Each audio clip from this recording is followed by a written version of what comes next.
tertusuk. Wah, sampai tertusuk itu kenapa kok bisa terjadi, apa penyebabnya? Nah, Ya. biasanya kan yang saya sering lihat itu kalau ditusuk ini rangdonya kena kenapa-napa, biasa ini kenapa bisa terjadi sampai meninggal. Nah, itu apa sungguh penyebabnya? disayangkan. Ya. Nah, menarik ini Pak Cok pertanyaannya, dan inilah sesungguhnya inti dari diskusi kita. Nah, sebagaimana di awal tadi sempat yang singgung sedikit ya, sesungguhnya banyak faktor yang menyebabkan hal ini terjadi. Yang pertama, nah disinilah kelemahan, mohon maaf ya, oknum ya boleh dikatakan. Tidak semua juga yang nyolahang rangne itu tidak paham betul tentang tatwe, tidak tahu pakem, tidak semua. Nah inilah kelemahan oknum yang memiliki profesi, atau boleh dikatakan demikian, atau mungkin memang dititah secara niskala untuk menarikan rangne atau nyolahang rangne, belum paham betul tentang tatwe, tentang hakikat, kemudian tidak tahu pakem berdasarkan sastra atau berdasarkan laku yang dilakoni gitu. Misalnya begini, dari aspek tatwe misalnya, ini penting Pak Cok, baik Bunda, baik semeton sedulur ataupun seniman, praktisi nyolahang rangne, ini penting ini penguasaan tatwe. Nah, tatwe dari ngunying dan ngurek itu kan sudah kita diskusikan tadi. Itu kan proses penyatuan sesungguhnya antara Bapak Kase dan Ibu Pertiwi. Nah, kemudian selain tatwe, pakem juga mesti harus diperhatikan. Yang disebut dengan pakem itu kan tatanan etika dari yang nyolahan atau yang menarikan maupun pepatih atau sadeg yang ngerancam. Ya, dua-duanya ini mesti harus paham betul tentang tatanan etika ya, atau tata cara ketika kita melakukan prosesi itu manut ketatuan, sesuai dengan ketatuan yang saya pernah baca dalam beberapa literasi ya, yang terkait dengan barong dan rangne ya, dari hasil riset, kemudian bacaan saya atau mungkin diskusi-diskusi dari beberapa tokoh yang paham betul tentang itu, bahwa ketika kita sedang ngayah ya, ngayah kan konsep ngayah, nyolahang atau menarikan rangne, jangan sekali-sekali kita melepas sebelum prosesi itu berakhir. Itu kalau bisa diupayakan jangan ya, karena ketika kita sudah memakai atau ketika kita sudah nyalukang ya, atau munut atau nyungi istilahnya Ratu Ayu atau sosok rangne itu, berarti di sana sudah ada penyatuan batin dan spiritual antara sosok rangne dengan pemunutnya ya. Karena apa? Karena sebelum prosesi atau sebelum orang mengiyakan dirinya untuk menjadi pemunut, apalagi nyolahan, harus ada juga tatanan ritual ya, yang mesti harus diikuti. Ritualnya yang paling penting itu adalah ngantenang nih antara pemunut dengan yang dipundutnya. Makanya ada istilah ngantenang dewa gitu.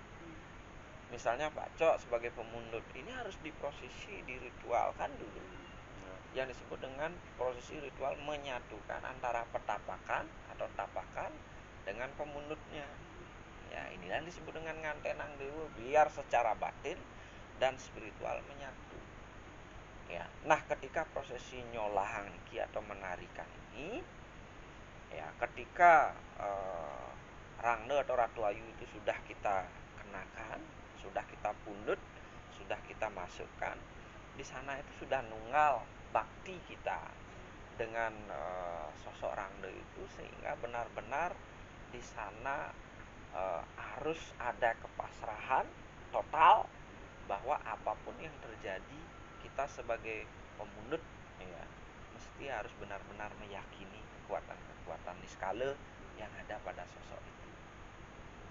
Maka sebelum prosesi berakhir itu sama sekali tidak boleh ya rangde itu dilepas.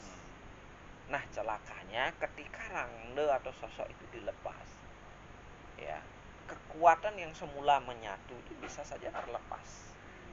Ya, dan kejadian seperti itu yang akan didapatkan ketika ada tusukan-tusukan keris yang mengarah pada yang nyolahan rangde itu gitu.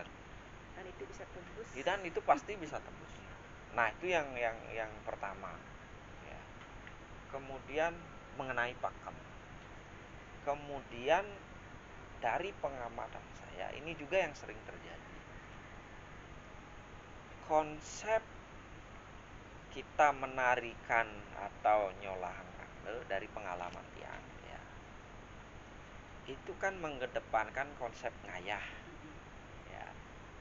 Kalau yang namanya ngayah kan ada prinsip bakti di sana. Inti dari bakti itu apa? Kepasrahan. Kan itu. Berpasrah diri total. Apapun yang terjadi kita serahkan kepada beliau, karena beliau menguasai skala dan niskala. Kita hanya menjalankan, kemudian kita hanya mengikuti sebagaimana kehendak beliau, kan begitu. Jadi di sana ada kepasrahan, bukan sebaliknya kesombongan. Nah, ini yang mesti harus diperhatikan di dalam teks kekawin sudah male. Di sana yang bertari Durga lagi bersabda bahwa ketika hendak engkau menyatu denganku, anakku sang sudah male, maka lepaskanlah segala keakuan, kesombongan dirimu. Maka kau akan bertemu dengan aku sebagai Durga yang sesungguhnya. Maka ucapkanlah mantra Ong ini, ya, sebagai mantra untuk kau meluluhkan segala keakuan diri. Maka ketika kau sudah bisa bakti, tulus, ikhlas, ya, nekeng tuas, memasrahkan diri, tidak ada keakuan, bisa menempatkan keakuan di telapak kaki kita, maka kita akan menyatu dengan Durga. Saya sering mengalami itu. Betapapun hujaman keris itu deras menuju kita, ketika kita sudah berpasrah, keris itu tidak akan menyentuh kita sampai keras. Justru begini, benar. Keris itu begini, seperti meligsag, ya. Seperti tidak ada kekuatan sehingga mengenai atau mencelakai kita. Berarti kan kita mesti harus yakin dengan itu. Itu yang kedua, ada kesombongan dan keakuan. Jangan, diupayakan dikendalikan. Kemudian yang belakangan ini bergeser, yang ketiga ini pakemnya adalah ya, sangat-sangat jauh dari pakem ngayah itu yang ada ketulusan di sana. Jadi menuju arah mana? Berorientasi pada kewisesan, kesaktian, keteguhan, kedikjayaan. Maka tidak jarang orang yang menjadi juru solah, juru pundut, maupun orang yang menarikan kebanyakan menggunakan perkakas, sesabukan, kekebalan, ya, kemudian pesikepan benda-benda tertentu yang dimantrai sedemikian rupa untuk dirinya bisa kebal dari senjata keris. Kan ini sama juga dengan menunjukkan keakuan. Itu kan sudah bergeser, sudah keliru ketika kita memaknai konsep bakti yang sesungguhnya. Karena ketika kita sudah yakin sesungguhnya, Bunda, kita tidak perlu lagi menggunakan benda-benda itu, karena kita sudah dapat stempel dari niskala.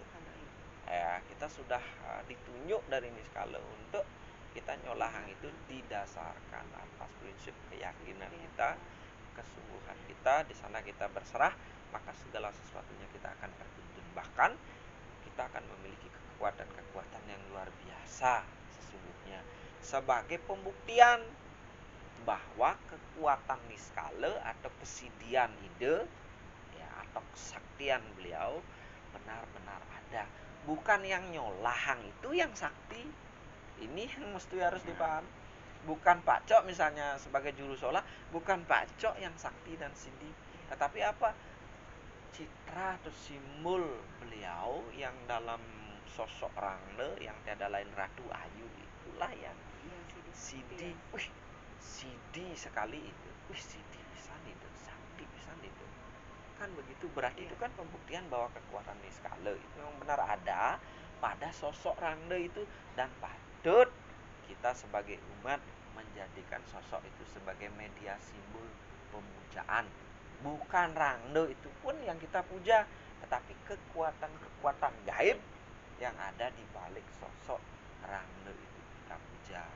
Nah, lantas ketika kita menggunakan benda-benda itu atau orang-orang yang menggunakan benda-benda, berarti kan tidak percaya diri dengan kekuatan-kekuatan gaib yang ada pada sosok beliau.